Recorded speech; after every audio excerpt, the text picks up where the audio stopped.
नमस्कार प्यारे विद्यार्थियों। आज हम आपके लिए जो कल हमारा टॉपिक अधूरा रह गया था कारक एवं विभक्ति, उसको हम इस वीडियो में हमारे अपने YouTube चैनल सहज हैप्पीनेस संस्कृत एजुकेशन पर पूरा करेंगे। कल हमारा टॉपिक था कारक एवं विभक्ति। कारक मुख्य संस्कृत में 6 माने गए हैं। संबंध कारक और संबोधन कारक को कर्ता के साथ जोड़ा गया है। कर्ता ने उसके साथ प्रथमा विभक्ति, कर्म को द्वितीय विभक्ति, करण से द्वारा तृतीय विभक्ति, यानी प्रथमा विभक्ति, द्वितीय विभक्ति और तृतीय विभक्ति का प्रयोग किस प्रकार हम किसी वाक्य में करें, उनसे संबंधित महत्वपूर्ण जानकारी, नियम और कौन कौन से शब्दों के योग से किस विभक्ति का प्रयोग हम कर सकते हैं, वो हमने जानकारी दी। आज हम ले रहे हैं आपके लिए संप्रदान कारक चतुर्थी विभक्ति के लिए। देखो, अब लिखिए आप चतुर्थ कारक के अंदर लिखिए संप्रदान। कौन सा कारक है? संप्रदान कारक। संप्रदान कारक के योग से पूछा जा सकता है, संप्रदान कारक के योग से कौन सी विभक्ति का प्रयोग होता है? चतुर्थी विभक्ति। एक ऐसे भी पूछा जा सकता है, चतुर्थी विभक्ति का प्रयोग किस कारक के साथ किया जाता है? संप्रदान कारक के साथ। और इसका पूछा जा सकता है संप्रदान कारक का कारक चिन्ह क्या है? संप्रदान के लिए। ठीक है, संप्रदान के लिए। तो यह आ गया कारक, ये विभक्ति और ये चिन्ह, यानी ये क्या है? कारक, विभक्ति और चिन्ह। समझ आ गया आपके? जो ये मैंने जानकारी आपको बताई है, संप्रदान कारक के लिए हमेशा हम चतुर्थी विभक्ति का प्रयोग करते हैं। ठीक है, अब मैं आपको कुछ नियम विशेष बताना चाहता हूं कि कैसे हम पता करें कि इस वाक्य में हम चतुर्थी विभक्ति का प्रयोग कर सकते हैं। कुछ विशेष दान देने के लिए ध्यान रखना, जिससे वह गरीबों को दान देता है, दान दे रहा है, देता है, उसने गरीबों को दान दिया, तो जो दान देना के संबंध में है ध्यान रखना आप। यानी मैं बताना चाहता हूं, दानस्य कर्मणा कर्ता यम संतुष्टम कृतम इच्छन्ति स संप्रदानम इति कथ्यते। समझ आया आपका? मतलब दान के कर्म में, सुन जा, दान के कर्म के कर्ता द्वारा जब संतुष्ट किया जाता है, यह वो क्या कहलाता है? संप्रदान। चतुर्थी विभक्ति के लिए जैसे मैं बताना चाहता हूं, राजा निर्धन को धन देता है। राजा, देखो आप सब देखिए, राजा निर्धन को धन देता है। ऐसा समझे, राजा निर्धन को धन देता है। मतलब मैं बताना चाहता हूं, दान तो दान के रूप में देगा। राजा अमीर है, गरीब को दान देगा। दान के रूप में यदि किया जाता है दत्त धातु के रूप में, तो क्या हो जाएगा? नृप। देखो, अब देखो बताना चाहता हूं, नृप राजा, अकारांत पुल्लिंग, एक वचन, प्रथमा विभक्ति, प्रथम पुरुष, तो नृप आया। समझे? आगे से क्या क्या बताया मैंने? नृप, अकारांत पुल्लिंग, प्रथमा विभक्ति, एक वचन, कर्ता है देने वाला, निर्धन को, तो क्या आएगा? चतुर्थी विभक्ति। निर्धन भी अकारांत पुल्लिंग है। जिस तरह रामाय, रामाभ्याम, रामेभ्य चतुर्थी, रामाय एक वचन के लिए, रमाभ्याम द्विवचन के लिए और रामेभ्य बहुवचन के लिए। तो निर्पाय के क्या आएगा? निर्धनाय। निर्धन के लिए क्या करेंगे? निर्धनाय। क्यों? क्योंकि यहाँ पे चतुर्थी विभक्ति का प्रयोग है, क्योंकि देने में राजा दान दे रहा है, उसके हिसाब से हम आपको निर्धनाय के लिए क्या करेंगे? चतुर्थी विभक्ति। धनम, अब यहां पर कौन सी विभक्ति पूछा जा सकता है? धनम, यानी धन को देता है, तो कौन सी है बताइए? कर्ता ने कर्म को द्वितीय विभक्ति, एक वचन, राम रामो रामा प्रथमा, रामम आया ना, रामम तो धनम। इसी तरह नृप निर्धनाय धनम देता है। अब देना क्या? ये छत्ती क्या करना? ददती भी होता है और एक छत्ती भी होता है। ये छत्ती, ये देना, ये छत्ती। अब ये कौन सा है? देता है। अकारांत पुल्लिंग के साथ में जब हम इस लकार को पता करें, ता तेती आता है, ता है, ती है, ते किस में आते हैं? लट लकार वर्तमान काल, लट लकार। जिस तरह पठती पठत पठंती आता है, ये छत्ती, ये छत्ती, ये छत्ती, तो ये छत्ती नृप एक वचन है, प्रथम पुरुष है, तो ये के हिसाब से ये छत्ती, तो नृप है, निर्धनाय धनम ये छत्ती। आज समझे? अब ऐसे पूछ जा सकते हैं, नृप निर्धनाय धनम ये छत्ती रेखांकित शब्द में कौन सी विभक्ति है? तो आपको बताना है चतुर्थी विभक्ति, 1 वचन है। समझे? अब आगे देखिए, तो आपके समझ आ गया इसमें चतुर्थी विभक्ति का जो दानश्य कर्मणा है, दानश्य, तो अब आप इसके नियम लिखिए। दान के रूप में जब भी कोई दिया जाता है उस वाक्य में हम चतुर्थी विभक्ति का प्रयोग करते हैं, पहला नियम, ठीक है ना। दूसरा अब आप लिखिए रुच धातु, बहुत महत्वपूर्ण। रुच यानी रुचना, भाना, जिन्हें हम आरोहण कह सकते हैं, अच्छा लगना। जैसे मुझे मोदक पसंद है, मैं मोदक प्रिय है, गणेश जी को मोदक रुचते हैं, ऐसा समझे पसंद या रुच। तो जो रुच धातु आती है, ऐसा समझे, ध्यान रखना, रुच धातु है, रुच धातु के योग से हमेशा चतुर्थी विभक्ति का प्रयोग करेंगे। जब वाक्य में पूछा जाए रुच धातु से संबंधित, रुच धातु का प्रयोग किस विभक्ति के साथ किया जाता है? रुच धातु का प्रयोग हम चतुर्थी विभक्ति यानी संप्रदान कारक के लिए करते हैं। जैसे देखो, बालक को लड्डू अच्छे लगते हैं, देखो देखना आप, बालक को लड्डू अच्छे लगते हैं, क्या लिखा मैंने? बालक को लड्डू अच्छे लगते हैं। अब मैं इसमें आपको बताना चाहता हूं, बालक अकारांत पुल्लिंग है, किसको अच्छे लग रहे हैं? बालक को, तो क्या हो जाएगा? बालकाय लड्डू अच्छे लगते हैं, तो क्या हो जाएगा बताइए? राम रामो रामा, तो क्या हो जाएगा? मोदका, बहुवचन, मोदक मोदका, मोदक मोद को मोदका, अच्छे लगना कहेंगे रुच धातु के योग से, क्या हो गया? रोचते, बालकाय मोदका रोचते। इस तरीके से पूछा जा सकता है कि रुच धातु के योग से कौन सी विभक्ति बनती है? चतुर्थी विभक्ति। बालक शब्द, ये बालकाय शब्द कौन सी विभक्ति आई है? चतुर्थी। क्यों आई? कि रुच धातु के योग से हमेशा चतुर्थी विभक्ति बनती है। तो नियम बना दिया पहले हमने आपको, एक दान का, दूसरा रुच का।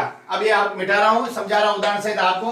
तो दो नियम आपको मैंने बता दिए कि दान और रुच धातु के योग से हमेशा चतुर्थी विभक्ति का प्रयोग होता है। अब आ क्रुद्ध, तीसरा है क्रुद्ध, किसी के ऊपर नाराज होना, क्रुद्ध होना, गुस्सा करना, उसके योग से भी हमेशा चतुर्थी विभक्ति बढ़ती है। अर्थात धातु प्रयोगे ये प्रति कोपादे क्रियते तस्य संप्रदान संज्ञा भवति, संप्रदाने च चतुर्थी विभक्ति भवति। आए समझे? यानी क्रोध, द्रुष, ईर्ष और अश्व। अब देखो मैं बता रहा हूं, देख लो, जिस पर क्रोध किया जाता है, देखो ना, सब देख लिया, आप भी लिख लीजिए, ये सब देखिए, क्रोध, ये सब आप भी लिख लीजिए, याद थोड़ा करना पड़ेगा आपको। द्रह, ईर्ष्य लिखिए आप भी, और असूय, इन शब्दों के योग से हमेशा चतुर्थी विभक्ति का प्रयोग हम करते हैं। जैसे देखो, पिता पुत्र पर क्रोध करता है, देखिए आप, पिता पुत्र पर क्रोध करता है, पिता पुत्र पर क्रोध करता, क्या हो जाएगा? पितृ शब्द की शब्द है, तो इसमें पितृ धातु के लिए हम क्या करेंगे? पिता, क्या आएगा? पिता पुत्र पर, तो पुत्र अकारांत है, क्या आएगा? पुत्राय, पिता पुत्राय, क्रोध करना क्या कहते हैं? क्रुध्यति, पिता पुत्राय क्रुध्यति। पूछा जा सकता है पुत्राय शब्द में कौन सी विभक्ति है? चतुर्थी। क्यों? कुट धातु के योग से हमेशा चतुर्थी विभक्ति बनती है। अब आगे लिखिए आप, ये मिटा रहा हूं। तो तीन नियम मैंने बता दिया आपको, दान, रुच, क्रोध, दो, ईर्ष और असूय के योग से हमेशा चतुर्थी विभक्ति का प्रयोग। अब इस पर देखो, इच्छा करना, इस पर नमः स्वस्ति, ये बहुत, मैं देखो चौथा में लिखो, इस पर नमः, इस पर नमः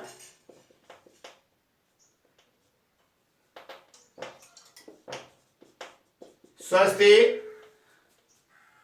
लिखिए आप, स्वा, स्वधा, स्व, स्वधा। तो न, इस पर है नमः स्वस्ति, स्व, स्वधा, अलम वसट, अलम वसट के योग से हमेशा कौन सी विभक्ति बनती है? चतुर्थी विभक्ति। यदि ये भाव लिए हुए कोई शब्द, तो इनके साथ हमेशा चतुर्थी विभक्ति। जैसे देखो, मैं बताता हूं, जैसे देखो, राम को नमस्कार, राम को नमस्कार, देखो, राम को नमस्कार, तो क्या हो गया?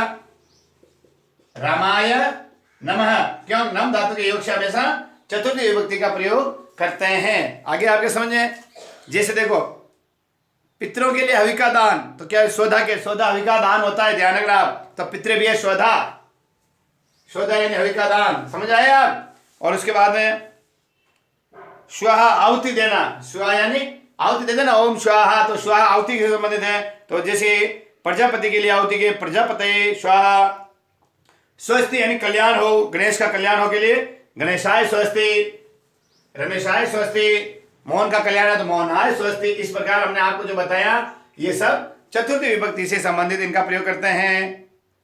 अब ले रहे हैं आपके लिए पंचमी विभक्ति, बहुत महत्वपूर्ण है। चतुर्थी विभक्ति आपके समझ में आगे होगी अच्छी तरह से। अब हम इसके बाद में आपके लिए संप्रदान कारक का बता दें, थोड़ा वापिस देखो। संप्रदान कारक चतुर्थी विभक्ति के लिए दानम, रुच, क्रुत, द्र, ईर्ष्य, असूय, इस पर नमः, स्वस्ति, स्वस्ति, स्वा, अलम, वसत के योग से हमेशा चतुर्थी विभक्ति। इसमें महत्वपूर्ण मैं आपको बताइए, तो रुच धातु और एक क्रुत धातु और एक नमः धातु आया सब, और एक दान, ये चार आप शब्द याद रख लो। इनके योग से हमेशा हम चतुर्थी विभक्ति का प्रयोग करते हैं, ठीक है। अब आगे ले रहे हैं आपके लिए कारक, पांचवा कारक पूछा जा सकता है। कारकों के योग में पांचवें कारक किस नंबर का क्या नाम है? तो कर्ता ने कर्म को करण से द्वारा संप्रदान के लिए अपादान से अलग। तो अब देखिए, आप देखो, कारक अपादान, अपादान कारक के साथ में हमेशा हम पंचमी विभक्ति का प्रयोग करते हैं। कारक चिन्ह में हम से अलग, से अलग यानी किसी से पृथक होने के योग में हम क्या करें? अपादान, ध्यान रखना आप, पंचमी विभक्ति का प्रयोग करते हैं। अब मैं बताना चाहता हूं, जैसे इसमें आपको महत्वपूर्ण बात आप ध्यान रखिए और लिखिए, अपादान पंचमी से अलग या पृथक के योग से, यानी जिस कोई अलग हो। जैसे देखो, वृक्ष से पत्ता गिरता, देखना, वृक्ष से पत्ता गिरता है। देखो आप, ये वृक्ष है, ठीक है, ये इसका पत्ता है। इस समय पत्ता कहाँ है? वृक्ष से चिपका हुआ। तो वृक्ष से पत्ता गिरता, पत्ता गिर गया, यहाँ गिर गया, तो क्या हो गया? पेड़ से पत्ता क्या हो गया? अलग हो गया, पृथक हो गया। इसीलिए क्या करेंगे?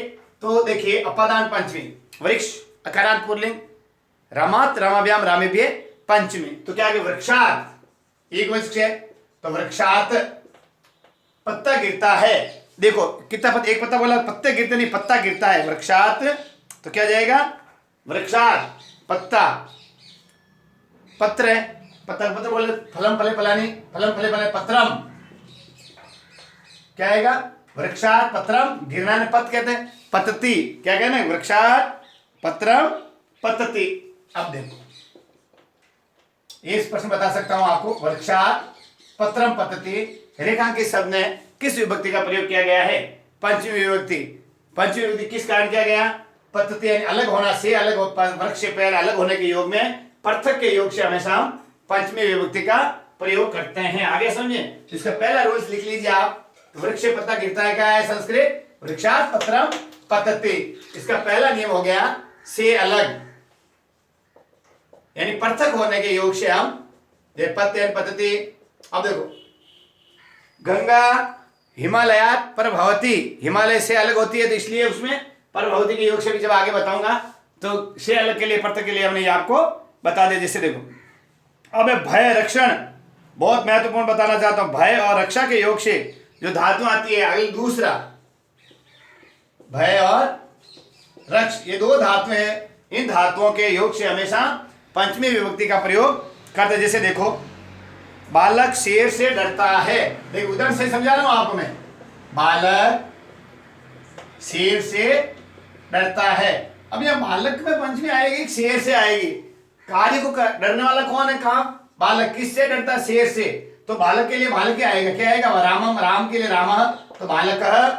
अब देखो, सिंह से, तो क्या हो जाएगा? शेर को कहते हैं सिंह, तो सिंह वो अकारांत बोलेंगे तो क्या हो जाएगा? सिंहार। बालक सिंहार, ठीक है ना? ये क्या लिखा? सिंहार। डरना को क्या कहते हैं? भय, विभेद, विभेति, तो क्या लिखेंगे? विभेति। बालक सिंहात विभेति, ये समझ आ गया आपने कि भय के योग से हमेशा विभेद, भय के योग से हमेशा पंचमी विभक्ति का प्रयोग होता है। नृप दुष्टात् रक्षति, नृप दुष्टात् रक्षति यानी राजा दुष्टों से रक्षा करता है। रक्ष धातु के योग से भी हम पंचमी विभक्ति का प्रयोग करते हैं। आगे लिखिए आप, दो नियम बता दिए से अलग पृथक के लिए, और भय और रक्ष धातु के योग से हम पंचमी विभक्ति का प्रयोग करते हैं। जुगुप्सा बहुत महत्वपूर्ण है। जुगुप्सा यानी घृणा करने से, प्रमाद करने के योग में हमेशा हम पंचमी विभक्ति का प्रयोग करते हैं। और शिष्य उपाध्याय से पढ़ता है, बहुत महत्वपूर्ण है। ये पीछे रीड में पूछा गया था कि छात्र शिक्षक से पढ़ता है। देखिए, छात्र शिक्षक से पढ़ता है, छात्र है शिक्षिकाएं, क्या आएगा? छात्र शिक्षाकात, क्यों आएगा? छात्र, देखो इसको देखो, छात्र शिक्षकात, पंचमी विभक्ति यानी किसी के द्वारा जब हम पढ़ते हैं, किसी के माध्यम से, तो नियम पूर्वक जब हम विद्या ग्रहण करते हैं तो वहां हम पंचमी विभक्ति का, तो छात्र शिक्षकात पठति। ये भी आप ध्यान रखना, छोटी छोटी बातें हैं जो बहुत ही महत्वपूर्ण आपके एग्जाम में आने के लिए उपयोगी है। उसके बाद में बताना चाहता हूं, जैसे किसी के तुलनात्मक, ध्यान रखो, तीसरा तुलना करना में क्या करते हैं, किसी से कंपेरेटिव जब डिग्री लगाते हैं, तुलनात्मक जब किसी की तुलना की जाती है तो वहां भी हम पंचमी विभक्ति कर, जैसे राम श्याम से अधिक चतुर हैं, राम श्याम से अधिक चतुर, क्या हो जाएगा? राम श्यामात, क्या आ जाएगा? श्यामात पटुतर अस्ति। जब किसी की तुलना करते हैं एक दूसरे की, तो उसमें क्या, कौन सी विभक्ति लगाते हैं हम? पंचमी। आगे समझ, ये भी आपको ध्यान रखना है। और आपको बताना चाहता हूं, महत्वपूर्ण बात है, करण के लिए, जैसे गाय के गोबर से बिच्छू उत्पन्न होते हैं, काम से क्रोध उत्पन्न होता है किसी कारण के द्वारा, तो उसमें भी हम पंचमी विभक्ति का प्रयोग करते हैं। अब उद्गम, देखो बताना चाहता हूं, भू धातु के योग से, वही मैंने बताया, भू यानी उद्भव, जैसे गंगा हिमालयात पर भवती है, यानी उद्भव होती है, जहां से उद्भव के स्थान से किसी को उद्भव, भू धातु के योग से हमेशा उद्भव होने के योग से हमेशा पंचमी विभक्ति का प्रयोग करें। जैसे गंगा हिमालयात पर भवती, भू यानी प्रभव यानी होना, अर्थात जो उद्गम स्थल होता है उसमें हम क्या करें? पंचमी विभक्ति का प्रयोग करते हैं। यहां तक आपके समझ में आ गया हो गया। अब मैं आपको महत्वपूर्ण 5-10 शब्द बता रहा हूं, इनके योग से हम हमेशा पंचमी, यदि ये शब्द आ जाए तो आपको आंख नीच के पंचमी विभक्ति का प्रयोग करना है। कौन? जैसे देखो, रेत, लिखते रहिए, रेत, रेत लिख दिया आपने। अब लिखिए, रेत प्रकृति, बहि पूर्वम प्राक अन्य, बहि पूर्वम प्राक अन्य, लिखे अभी, पृथक परम, पृथक और परम, यदि ये वाक्य में आ जाए, रेत प्रकृति बहि पूर्वम प्राक अन्य पृथक परम, तो आप बेझिझक पंचमी विभक्ति का प्रयोग कर सकते हैं। ठीक है। अब मैं आपको महत्वपूर्ण बताना चाहता हूं, जो आगे आपके षष्ठी और सप्तमी विभक्ति से संबंधित है, उनकी भी थोड़ी जानकारी आपको दे देता हूं। षष्ठी विभक्ति के लिए हम कौन सा कारक लिख लीजिए आप, देखो, संबंध कारक षष्ठी विभक्ति का कि किसी का संबंध बताने के लिए, जब हम किसी का संबंध बनाते हैं, वह राम का भाई है, देखो वह राम का भाई, देखो वह राम का भाई है, तो क्या हो जाएगा? वह को क्या कहेंगे संस्कृत में पुल्लिंग? स रामस्य भ्राता अस्ति, वह राम का भाई है, तो संबंध बता रहे हैं, वहां हम हमेशा षष्ठी विभक्ति, पूछा जा सकता है षष्ठी विभक्ति का प्रयोग संबंध कारक के साथ का के रूप में हम इनका प्रयोग करते हैं। ऐसा समझे। और जैसे दोनों में षष्ठी विभक्ति आएगी, जैसे समझ में, जो जैसे दिशावाची शब्द, ध्यान रखना आप, देखो महत्वपूर्ण षष्ठी विभक्ति के लिए, तो क्या क्या नियम बता रहा हूं षष्ठी के लिए आपको। एक दूसरे का संबंध या कारण हो। उसके बाद में दिशा, जैसे क्या उत्तर दक्षिण पूर्व पश्चिम। दिशा के साथ साथ में मैं आपको बताना चाहता हूं ऊपर नीचे आगे पीछे। ऐसा समझिए, देखो पुस्तक पश्चात उपरिष्ट अधस्त। तो हमें जैसे देखो गांव के दक्षिण की ओर मंदिर है, ग्रामस्य दक्षिणात देवालय अस्ति। दिशा के साथ के योग से हमेशा हम षष्ठी विभक्ति का प्रयोग करते हैं। स्मरण के योग से भी हम दिशा, स्मरण के योग से भी हम षष्ठी विभक्ति का प्रयोग करते हैं। आया समझे। और आगे बताना चाहता हूं, जिस कृदंत प्रत्यय के लिए त्रि अ और अ यानी त्रिच प्रत्यय, अच प्रत्यय और गण प्रत्यय के लिए, ल्युट प्रत्यय के लिए, कृत प्रत्यय के लिए तणु प्रत्यय होते हैं, उसमें हमेशा कर्ता और कर्म में षष्ठी विभक्ति। जैसे कालस्य गति, समय की चाल। आगे समझे। अब हिंसादार जसु नी उपसर्ग हनु कृत नट तथा पिस धातुओं के कर्म में षष्ठी विभक्ति। जैसे बधिर के वध के लिए बधिरस्य नाट्युत क्रादितु वा। आगे समझे आपको। जलस्य बिंदु, जल की बूंद। ये आपको मैंने महत्वपूर्ण षष्ठी विभक्ति के लिए अब आ रहा है अधिकरण। अधिकरण कारक के साथ हमेशा सप्तमी विभक्ति का प्रयोग होता है। अधिकरण में पे पर, ये किसी के ऊपर बैठ, जैसे हम छत पर हैं उस तरह अधिकरण में हिंदी में जैसे बताया, तो ठीक उसी प्रकार हम किसमें शब्द जो आधार है, ध्यान रखना, अधिकरण यानी आधार। आधार के योग से जो शब्द बनते हैं, आधार जिसमें है, उसके साथ हमेशा हम जैसे देखो राजा सिंहासन पर बैठा है। राजा सिंहासन पर, लिखिए आगे, राजा सिंहासन पर बैठता है। क्या आएगा? राजा को क्या कहेंगे? पहले बताया नृप, राजा नृप। आया समझे?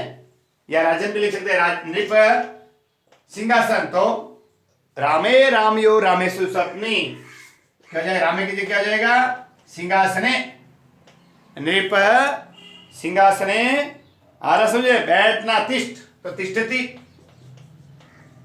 नृप सिंहासने तिष्ठति।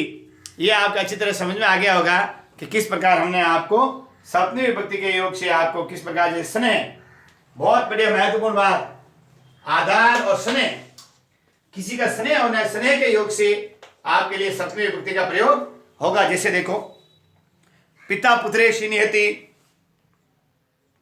अब आपको बताना चाहता हूं, जैसे संलग्न शब्द है तत्पर, जैसे बलदेव अपने कार्य में लगा है, बलदेव सो कार्ये संलग्न अस्ति। आया समझे? जयदेव संस्कृत में चतुर है, जयदेव संस्कृत चतुर अस्ति। इस प्रकार हम सप्तमी विभक्ति का प्रयोग करते हैं। उसके बाद में एक क्रिया के बाद में दूसरी क्रिया होती है। एक के बाद यदि दूसरी घटना घटित होती है, दूसरी क्रिया होती है, पहली क्रिया के बाद दूसरी क्रिया घटित होती है, तो भी हम क्या करेंगे? उसके जो कर्ता होगा उसमें सप्तमी विभक्ति। जैसे देखो, राम के वन में जाने पर दशरथ ने प्राण त्याग दिए, तो रामे वनम गते दशरथ प्राणान अत्यजत। और साधु और असाधु, साधु साधु, साधु साधु यानी साधु और असाधु शब्दों के योग से भी जब हम करते हैं प्रयोग, तो उसमें हम शब्द, जैसे कृष्ण माता के प्रति अच्छा है, कृष्ण मातृ साधु। ऐसे समझिए, साधु शब्द के और असाधु के योग से हम सप्तमी विभक्ति का प्रयोग करते हैं। युज धातु के योग से जो योग्य होता है उसके साथ सप्तमी विभक्ति धर्माधिकार में लगाया गया, तो स धर्माधिकारी नियुक्तो अस्ति। अब के लिए भी जैसे उसके पूज्य के प्रति अपराध किया, सा पूजा योग्य अपराधा। फेंकना, क्षिप्र या मुच, फेंकना या जपना। जैसे देखो, राजा हिरण पर बाण फेंकता है, तो नृप मृगे बाणम क्षिपति। क्षिप्र धातु से क्षिप, मुच धातु से योग से क्षिप। क्षिप यानी फेंकना, मुच यानी क्षिप, मुच के योग से हमेशा सप्तमी विभक्ति का प्रयोग करते हैं। तत्पर व्यग्र कुशल निपुण दक्ष, बहुत बढ़िया। तत्पर निपुण दक्ष, इन शब्दों के योग से हमेशा हम सप्तमी विभक्ति का प्रयोग करेंगे। जैसे बताना चाहता हूं, मेरे पिता अध्यापन के कार्य में कुशल निपुण हैं, मम पिता अध्यापने कुशल निपुण दक्षवा अस्ति। ओके, यहाँ तक हमने आपको बताया कि किस प्रकार आप इन प्रश्नों को सॉल्व कर सकते हैं और किस प्रकार विभक्ति का प्रयोग कारक को देखते हुए किस प्रकार हम विशेष जो शब्द हैं, विशेष नियम हैं, उनके योग से हम विभक्ति का प्रयोग कैसे करें। तो हमने हमारा अपने यूट्यूब चैनल सह हैप्पीनेस संस्कृत एजुकेशन पर आपको प्रथमा से लेकर सप्तमी विभक्ति जो संबोधन है, एक और बता, संबोधन होता है, संबोधन देखो, संबोधन इसके बारे में थोड़ा बता देता हूँ। हे अरे वाह, हे अरे वाह, इसमें ऐसा ये आता चिन्ह, ये संबोधन का चिन्ह है। हमेशा इसका प्रयोग जैसे राम रामो रामा पढ़ना, हे राम हे रामो हे रामा, राम रामो राम पढ़ता हूँ ना, हे राम हे रामो हे रामा, जो प्रथमा विभक्ति संबोधन का प्रयोग हमेशा हम प्रथमा विभक्ति की जैसा इसका यूज करेंगे, यानी कर्ता कारक के जिसमें संबोधित कर्ता कारक को किया जाता है, इसलिए इसका प्रयोग भी प्रथमा विभक्ति के रूप में हम करेंगे। तो प्यारे विद्यार्थियों, हमारे अपने यूट्यूब चैनल सह हैप्पीनेस संस्कृत एजुकेशन को ज़्यादा से ज़्यादा बच्चों तक पहुँचाइए, आप भी पढ़िए और पढ़िए। नमस्कार।